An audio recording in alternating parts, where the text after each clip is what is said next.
year 2000, and then moved to the United States. If training was a mileage program, he would be MVP. So, and I'll tell you why. So he came from Germany, went to the East Coast, was at in Boston for doing some research, and then did residency at Brigham and Women's, and then decided to move to the West Coast, came to Stanford to the cardiology fellowship, and then stayed on Stanford to continue more research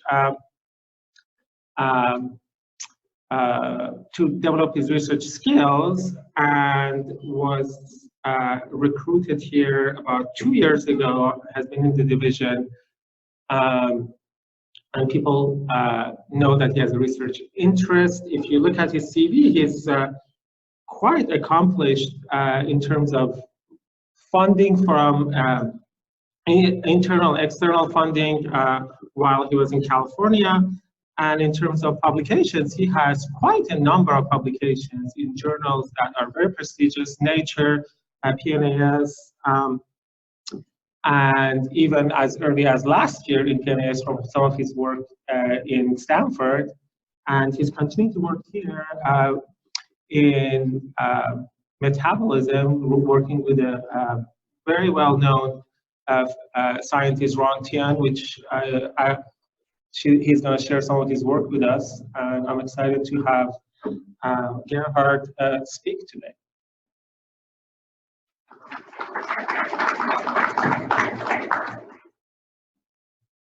So good morning. Thanks for coming to the last grand rounds of the academic year. And thank you for reading. I think you stole some of my thunder already, because I have a couple of slides. In terms of the past research. But let's dive right in. So I have nothing to disclose. It's our usual slides, so just to get warmed up.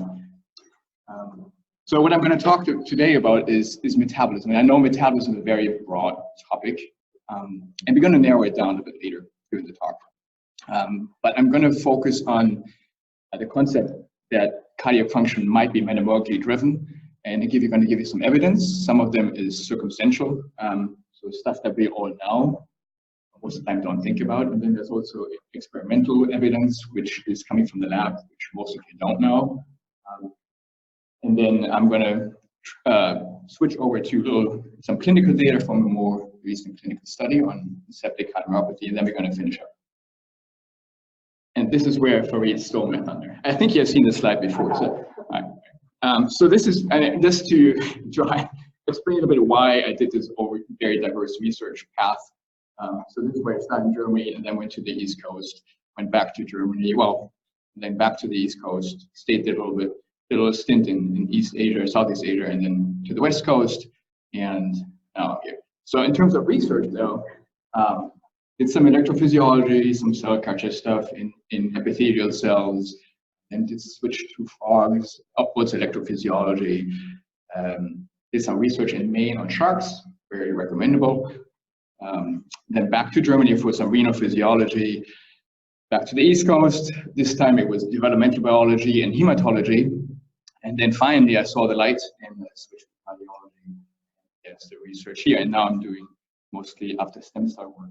I'm switching to mice. Yeah. All right. So this is the whole thing in brief. And this is some of the publications that Farid already mentioned. So I'm not the only one, though, who did this. So this is another German who traveled. Insignificantly moving. I had to put this in the title because this guy definitely better dressed than me most of the times.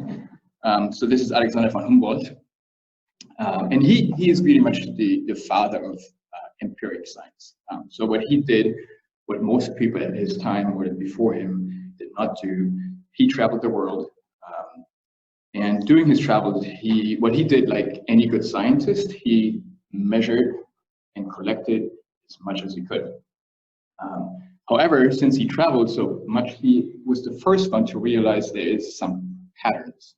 So most people just, collected leaves and described the trees, and he realized this is not only the only important part, but if you go from one area, one region of the world to the other one, the patterns are very similar. And you could see this on, he climbed the Andes, so he had this big expedition where he climbed all the way to the top of several, I think 4,000 meters, so we just, calculate in feet. And he saw these vegetative zones which are totally dependent on the altitude of the mountains. And also when he traveled back, he saw that this is not only dependent on the altitude, but also on the latitude. So he came for the first time up with this bigger picture that it was not only the individual, plants or organisms that mattered, it also mattered how it's connected to the rest. So what he said, in this great chain of causes and effects, a single fact can be considered only, not be considered in isolation. So he spoke of connectedness. I think in German it's Verbundenheit. I tried to find the original term. But what we call now, this is like an integrated biological system. So he is more or less the father of system biology.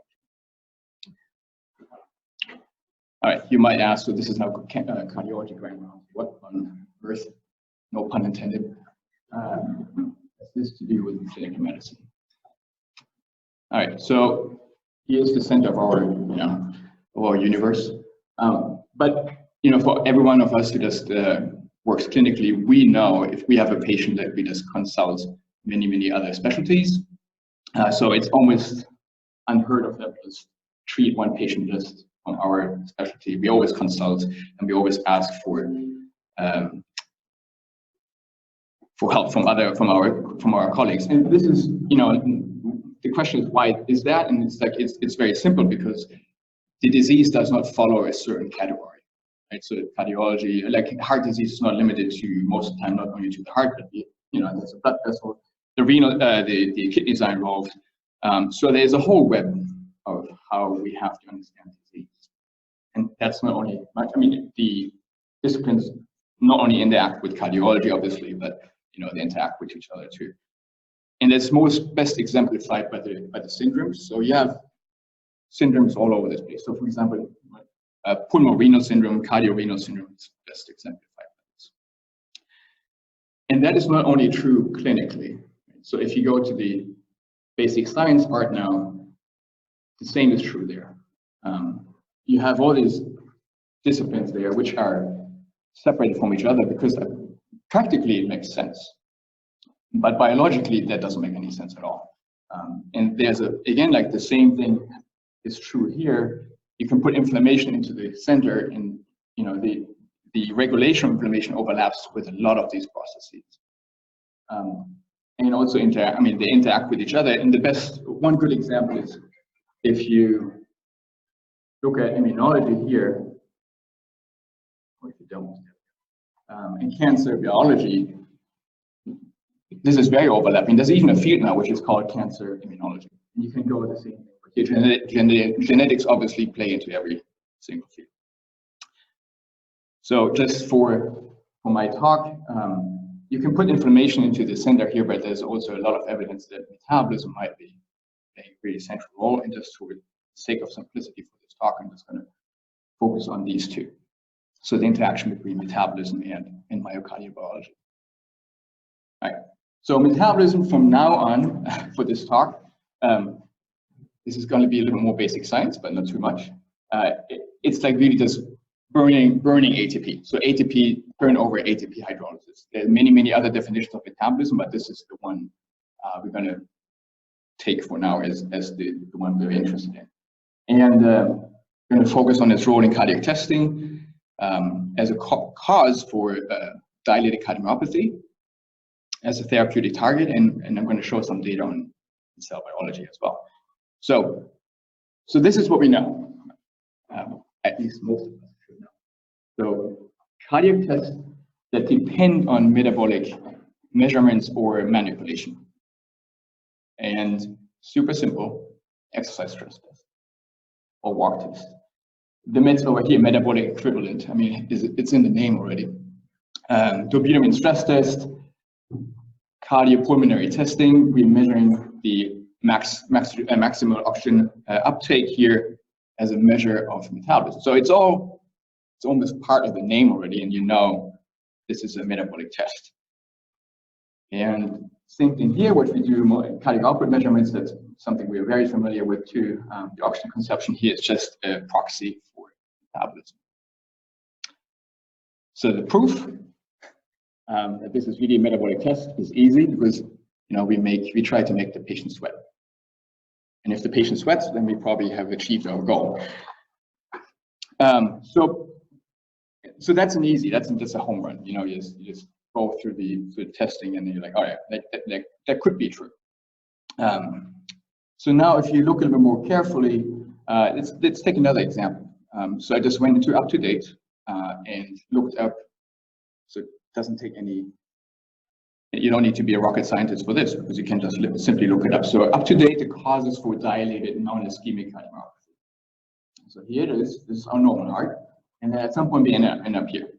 So something, has to trigger this conversion. And so UpToDate tells me this. So all these classifications, and they are different. They're very diverse. And if you look at them, there's nothing really standing out, which actually there could be anything in common. And now if you go into more details, it gets even more complex. So you have all these different causes, and they are all listed and known and well documented as a cause for dilated cardiomyopathy. Now, if we think that we are right, so the question is there any hint for metabolic disturbance? Oh yeah, there is. The easiest is the amphetamines here and cocaine. Yes, we do know they increase metabolism. The thyroid disorders, absolutely. This is the poster child. Pheochromocytoma as well. Another home run is the mitochondrial disease here. And then we also have, scenarios of increased metabolic conditions like sepsis, tachycardia, heat stroke, and there's fever here. So this is a large number from all the causes that we have. This is almost like approaches 30%. You could look at this from a different angle.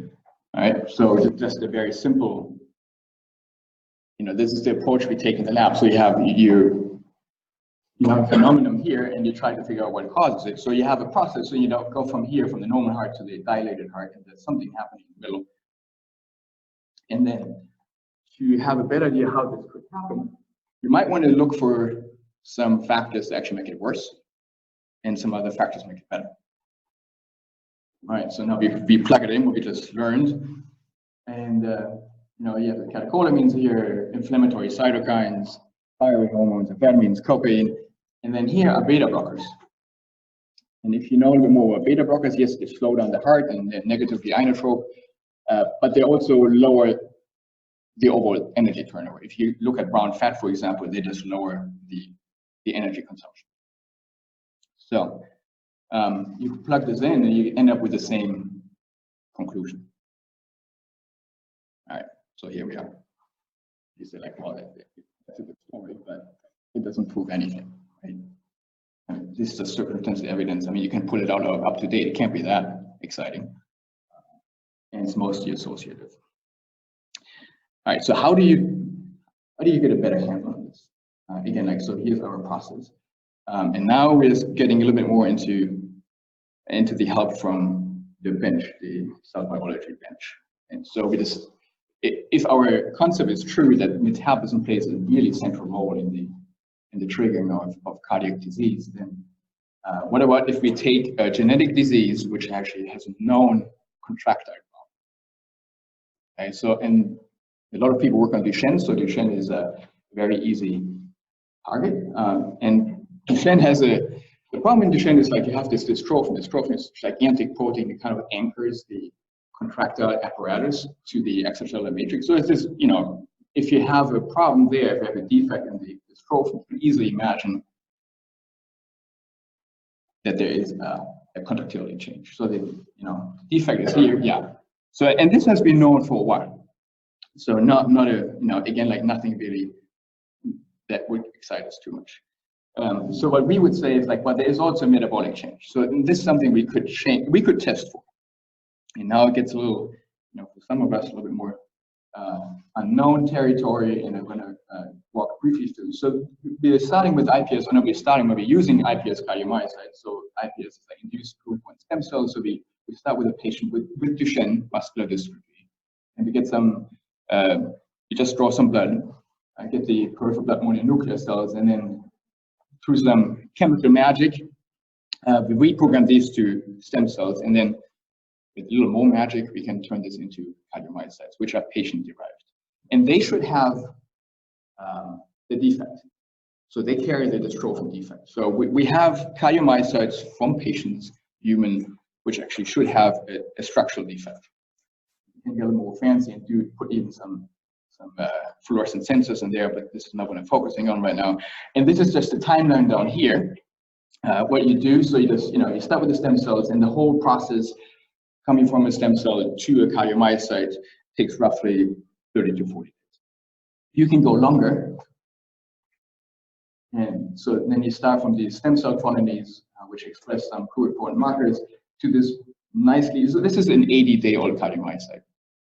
And it looks very much, it's elongated, has all these like contractile apparatus, has the mitochondria in there. So that looks like a pretty mature cardiomyocyte. So if you have a colony of these, they actually start beating too. You can look for single cells or can look at clusters. And if you quantify this beating, so this area over here would beat even more, so you can color code this. And in the end, it allows you to quantify the contraction, so how fast, how much force is being built up.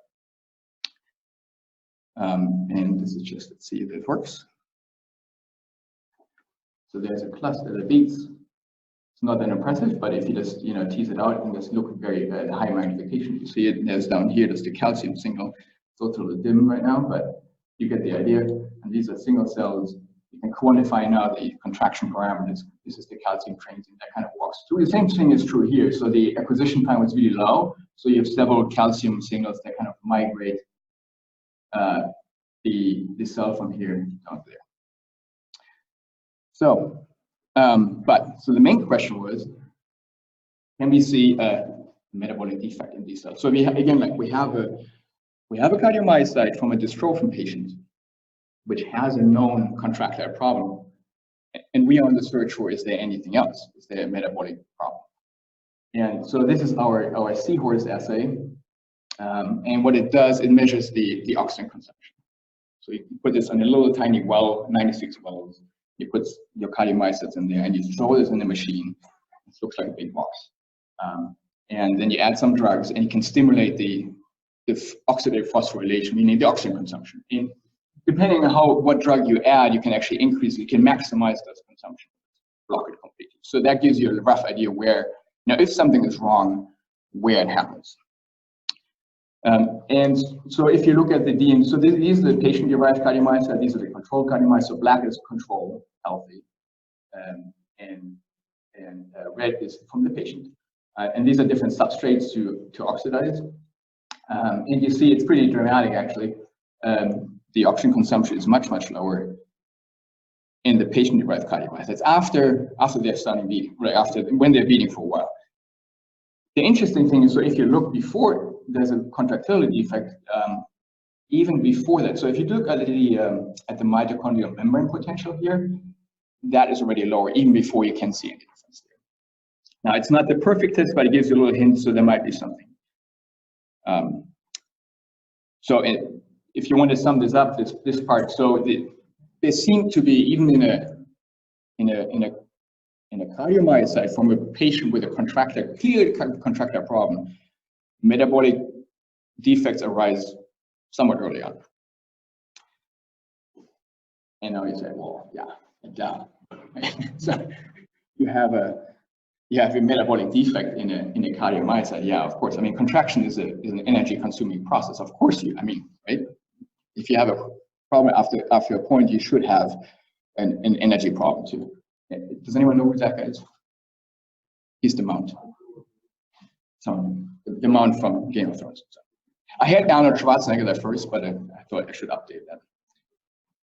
So anyway, but the main problem, or the main question is, so if you have a metabolic problem and you have the contraction, and if the metabolic process is really important. So could there be anything else? I mean, does the heart, bless the heart muscle, do anything else by contracting? And that's a little, it's a little outrageous statement, especially among the cardiology community. So is there anything else?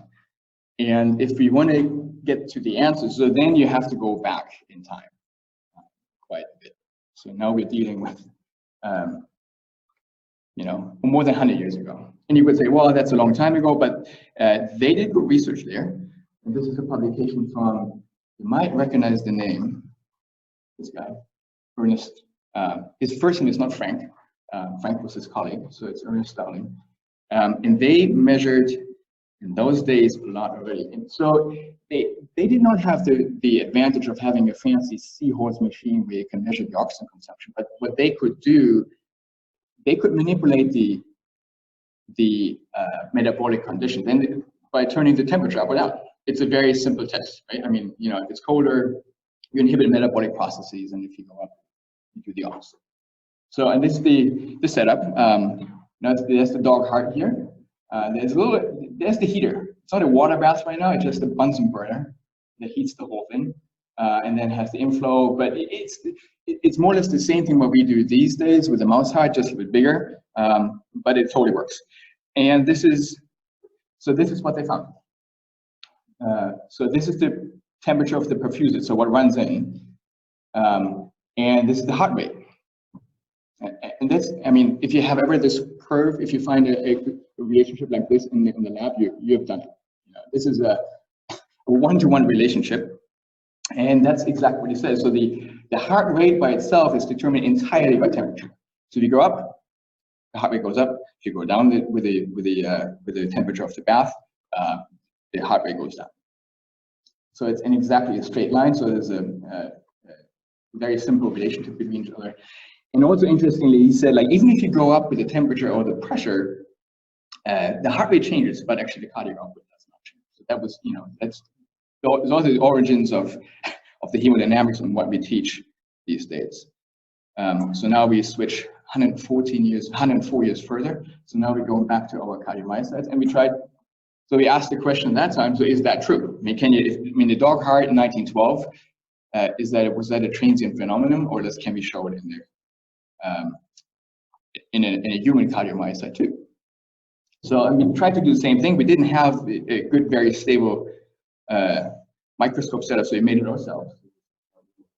CNC machine we had to harass some engineers for, and you can turn the temperature up and down. This is the setup, and this is what you get. So temperatures in blue goes from, this is Celsius, from 38 to down to 20. And this is the heart rate. So this is not a heart. This is just a bell. And so it follows exactly the pattern. And if you plotted it, it would be exactly the same curve that Starling got 100 years ago. So, and if we want to do something else in terms of like changing it on the outside, if you want to measure the metabolism in the heart, if you want to figure out if there's anything else to the heart cells, to the cardiomyocyte, then contraction. So you want to probably measure if there's anything else. And again, like you go back in time. So this is our seahorse machine, 2014 actually. And now we're going a little bit further. So 1920. So we're moving ahead like by 8 years. And this is the machinery that Archibald Hill built. That was in England, in the UK at that time. And they had a galvanometer, but the same thing. So they couldn't, again, they couldn't measure ATP. They could not measure oxygen turnover or consumption, but they could, again, measure with very good instruments like a heat release as a measure, as a proxy for metabolic process. And this is now very, very cool. At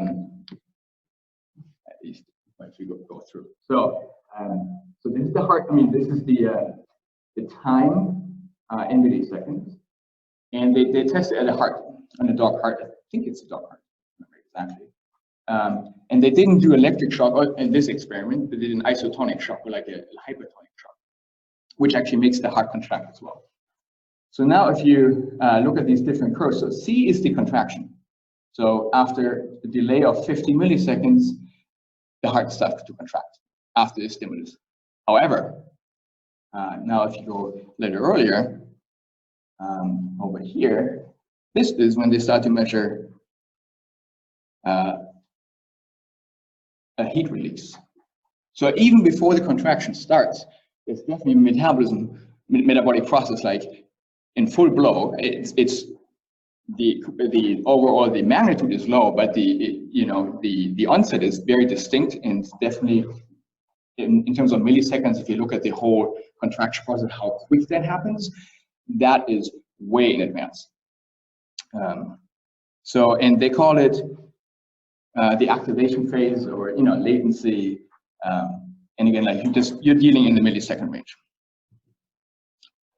And that was not an isolated finding. So people were pretty intrigued by that. And if you go now, a couple of years later, now we're doing the 1972. These are in Australia, but the same thing is true here. So now we have an electrical stimulus, and these are either isometric contractions. This is on the muscle, but the same thing applies to the heart. Either you let the muscle contract, or you just you fix it and just measure the force while it contracts. And this is here shown on the. So this is when it shortens, and this is just when it cannot shorten, but it builds up the force. AB, and then C is the force itself. And then down here is the upper panel, and the lower panel is again like the release of heat. So simple setup.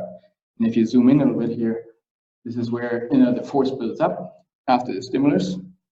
And now if you plot it, well, there we go. It looks minuscule because it's so small, but the problem is, this is a gigantic, contraction. And the energy release here is also, correspondingly high. If you lower if you minimize the contraction, actually this part goes down, but you're still stuck with this, phase at the very beginning where it just releases, ATP is being turned over, and there's really nothing happening. In terms of contraction. So, and people looked at this over time and said, like, well, it's the activation phase, and they kind of pinned it down to ATP hydrolysis, meaning ATP turnover by this calcium pump, which shuttles the calcium out of the cytoplasm back into the sarcoplasm. That's pretty much what we see as the end of the contraction. However, it seems to be also active at the very beginning, and you can plot this here, or this is like a schematic diagram. So here is the energy that's being used for the actual work. Here's the amount of work. There's always some basal metabolism, which actually keeps the cell healthy, and this is like depicted here.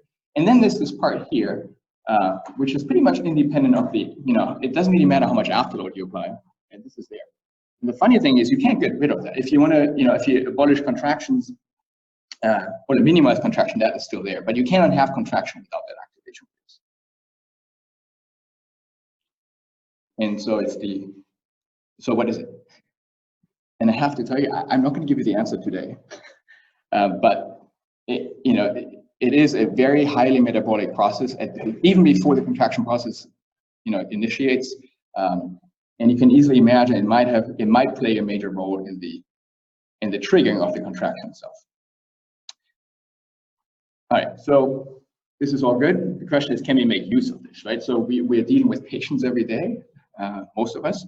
So this is great, basic scientific insight, but so can we make use of this? And we had the idea, like, well, why don't we look at a process or condition, disease, which actually has, a lot of metabolic activation, and also has an acute heart failure. So have a metabolic state that acutely injures the heart. So and this brought us to a septic cardiomyopathy. Here we go. And there's, here's the heart. And you can have, right, septic cardiomyopathy can occur in any setting. You can have an affected toe down here, and it still affects your heart. Speaking of connectedness, this is like this is a biological system, and there's nothing happening to the heart itself. It's just like some remote stimulus, which then, plays out in the heart in a bad way. So it's a poster child for, a cardiac dysfunction triggered by an extra cardiometabolic stimulus. Now, so this is our study. And it's meant as a pilot study, but hopefully we're going to get enough data out there that we just can apply for a larger trial. But here's the general setup. So you take a limited number of patients, 16 patients, and let's go back a bit. So septic cardiomyopathy gets a little bit more attention these days, and the reason for that is it has been more or less described earlier in the 1980s. And there was not much excitement because at that time they said, well, the cardio function or change in cardio function doesn't really correlate with any outcome. But the problem with that is they took ejection fraction in that setting, and it's a bad marker in sepsis, as we know, because the resistance goes down, the peripheral resistance goes down, so your cardiac output goes up. So if you measure the EF as a marker for cardiac dysfunction, it's probably error prone, and that's exactly what happened. It didn't correlate with much at all, and so people put it aside. However, there's more data out, and I'm not the expert cardiographer, but there's more data coming out that actually speckle tracking or the strain measurements is a much better measurement for outcome or predictor for outcome, especially in acute heart failure. And I'm happy to have other people discuss all the more recent data. So we decided that, all right, so why don't we classify the patient in a little better way? So now we're in the year 2016, 2017, you use speckle tracking, a strain measurement, and we also measure the heart rate variability as a measure for adrenergic tone, which hadn't been done before either, at least not that rigorously. And then also we measure, compared to the studies in the 80s, they measured maybe one cytokine or two cytokines, as try to figure out what actually causes the cardiomyopathy. And these days you can do 63 at the same time. So that was a great improvement. So that's what we did, and then we split the patients, into normal myocardial strain or abnormal myocardial strain. And based on this, we picked 3 pairs, and we collected blood cells from everyone. But then after we pretty much came up with the experimental group and with the control group, we took their blood cells, and now we're in the process of getting our iPSCs again, and cardiomyocytes, with the idea, and then for functional testing, with the idea that you can, number one, identify markers in the blood which actually are predictive and associated with septic cardiomyopathy with increased strain.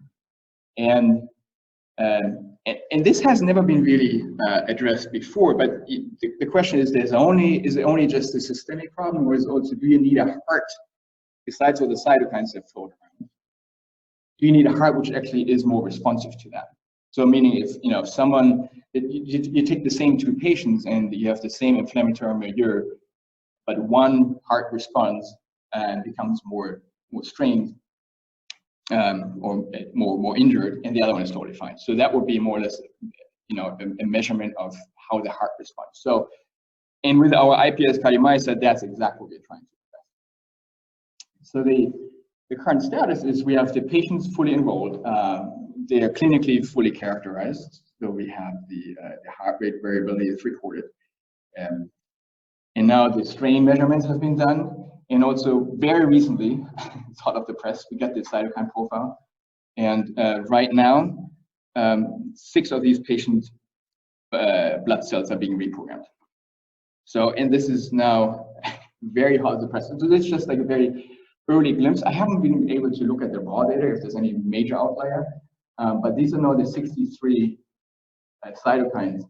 And red means it's associated with increased, or with abnormal strain, more abnormal strain, and blue is just it's more associated with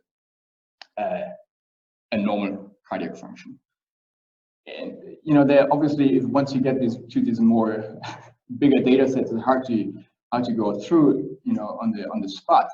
But one thing I thought was very interesting, and I have to figure that out. For example, TNF alpha and IL-6, as well as IL-1 beta. And they have been getting some attention from our recent clinical trials, and not that much changed. There's other stuff like VCAM and IL-1 active receptor antagonist, they are more correlating. So this is a good data set. We're actually going to follow up on that, and hopefully, if we have more patients at some point, we're going to follow up on this. But this is a great start. So if you ever want to think about signaling pathways that might be involved, so this is. So currently ongoing, the functional characterization of the patient-derived cardiomyocytes, and we're getting a lot of help from Daniel. We just got local pilot funding for this to do this functional testing, and hopefully this is going to go into a larger trial. So once we have our pipeline set up and we get some preliminary data or more preliminary data, and hopefully in support of our hypothesis, and we're going to go hopefully bigger. And what I'm really, I think one important part is also, after I showed you all these different causes for dilated cardiomyopathy, and there might be a metabolic signal in there. If there's really a more unified pathways, there are more unified pathways that lead to the same thing, which is like, failing heart. And the question is, whatever you find here, it might have more impact, broader impact, because it might actually, the similar pathways might be involved in other dilated cardiomyopathy. So, just to get our summary. So there are ample data from cellular studies, from animal models, from human patients that support a metabolic dysregulation and a metabolic regulation of the cardiac contraction process. And showing that many metabolic stimulation analyze most of the cardiac testing that we do. Metabolic derangement often frequently triggers cardiomyopathies. I would always say always, but that's a little, I can't prove that right now. Cytoskeletal defects, that was the DMD data, the dystrophin data. Cytoskeletal defects are linked to mitochondrial dysfunction in cells. And LV longitudinal strain and septic cardiomyopathy correlates with alcohol. I didn't show you this one because it has been published now. And septic cardiomyopathy may result from a metabolic stimulus which actually acts on a heart which is just overly sensitive. So concluding remarks. Pressure volume curves of the 19th century. So let's not do that. I mean, yes, I'm just kidding. So yes, I mean, they obviously have their place, but as as the fathers of the pressure volume curves have shown, I mean, there's more to the heart than just just the flow and the pressure and the Bernoulli equation. And again, like the metabolic basis is, the notion of this is going back to the same era. So, and that takes me back to Humboldt. So we're closing the circle. So he often complained about that we lose the connective power of understanding. And this is he said, like, the problem lies with the philosophers and scientists to turn our understanding of nature into narrow practice of classification, collecting classifications and mathematical abstraction. It doesn't say it's bad. It's just like, well, there's something missing. You cannot do only, you cannot go only into the detail and go further into detail without seeing the bigger picture. So the crucial thing to Humboldt's success was the wide scope. I mean, you can say the traveling, but he had like a very broad general view onto many things, and that actually allowed him to recognize patterns. And I would hopefully, I would encourage, and hopefully my talk going in that direction. We are dealing with not only with one disease which is focused on one organ. Disease usually spreads the organ boundaries, and if we want to really find new ways, therapies, and cures, then we have to look beyond our own plate. And this is the funding. And thank you.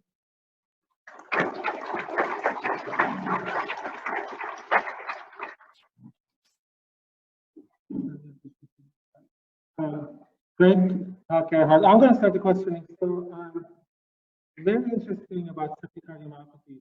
So what about, I would ask this question, but what about the role of the myocardium? There's data from the heart in circulation from April that chemotherapy induced cardiomyopathy, they think the heart as well. How would your study address that? What the role of the myocardium? Or the sacrament. Yes. So I think that's why we picked that cellular approach too. If you just measure the cytokines and everything that floats around, I mean, exactly, you cannot address that question. I hope so. Once we have those patient-derived cardiomyocytes, we can address also questions, you know, what process and if there's a difference, and if they respond differently to inflammatory stimuli, can we go back and see, you know, then we can dive into the molecular machinery and see if there's any change there. Yeah, that's I think so. We thought we can use as TNF alpha and IL-1. You know, that was the usual suspects. We will do that. I mean, whatever the prelim data is on our cytokine profiling from the patients, and the ones that are correlated with the worst strain.